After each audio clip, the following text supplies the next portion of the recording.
The phone rang while I was standing in my kitchen, watching steam lift from a pot I didn't plan to eat from. 71 missed calls, all from the same number. I didn't answer. I wiped my hands on a towel and looked out the window instead.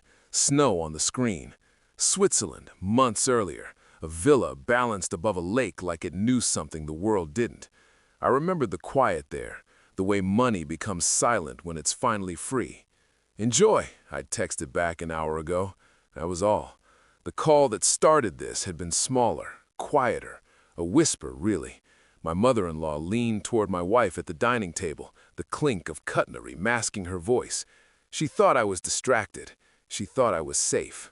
"Upgrade him," she said, "right there, in my house." My wife smiled, a practiced thing. "Mom knows best," she said. I felt the sentence land in my chest like a paper cut, small, bloodless, precise. I kept chewing. I kept nodding.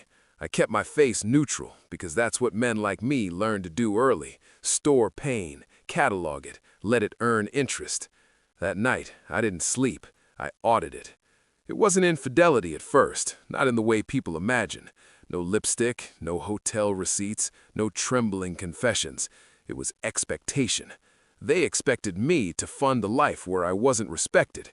They expected my labor to be permanent. They expected gratitude for the privilege. My wife had learned it young. Her mother taught her that men were utilities, replaceable, upgradable, something you use until a better model appears.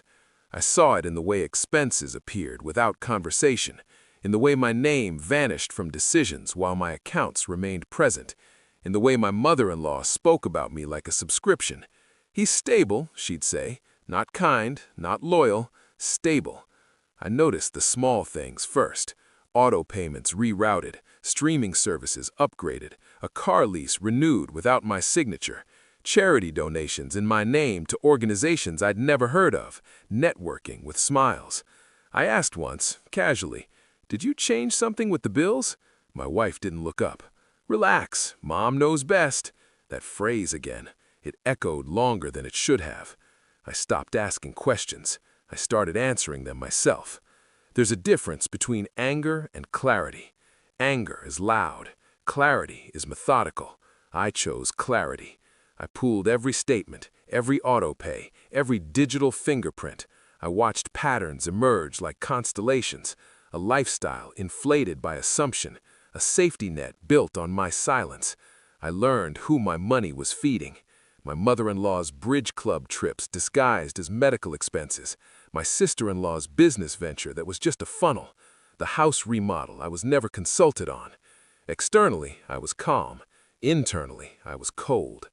I smiled at dinners. I nodded at plans I had no intention of funding. I listened while my wife talked about our future like it was a room I wasn't invited into. At night, I moved assets, legally, quietly. I consulted advisors who didn't know my family's names and didn't need to. Switzerland wasn't an escape, it was an equation. I reduced exposure. I simplified obligations. I prepared for gravity to return. No confrontations, not yet. People who assume ownership panic when the ground stops responding. The proof arrived in numbers, not tears. A full audit, clean, unarguable.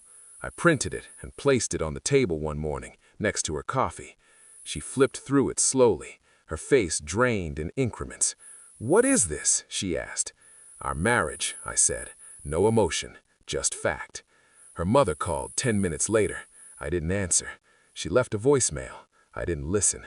When my wife looked up, her eyes were wet, not with remorse, with fear. "You didn't have to do this," she whispered. I thought of the word upgrade. I thought of stable. "I did," I said. "You already did." She reached for me. I stepped back. The space between us felt earned. I didn't cut them off dramatically. I ended support. Every auto pay canceled, every transfer paused, every convenience removed. No speeches, no ultimatums, just math returning to zero. Their lifestyle shrank fast, faster than they thought possible. Thanksgiving came and went without an invitation. Then the call. "If you want to join," my daughter-in-law shouted over the phone, "come wash the dishes." I smiled. "Enjoy," I said. Then I posted the photos, the villa, the lake, the quiet. The phone rang 71 times. I didn't pick up. Let them blame themselves. Let them argue about where it went wrong. Let them remember every time they mistook access for ownership. I didn't win by humiliating them. I won by leaving intact. I walk differently now, lighter, not because I'm free of them, but because I finally see the cost of being needed by people who don't see you. Greed doesn't scream when it's exposed. It collapses inward. I didn't upgrade, I unsubscribed. And in the silence that followed, I finally heard my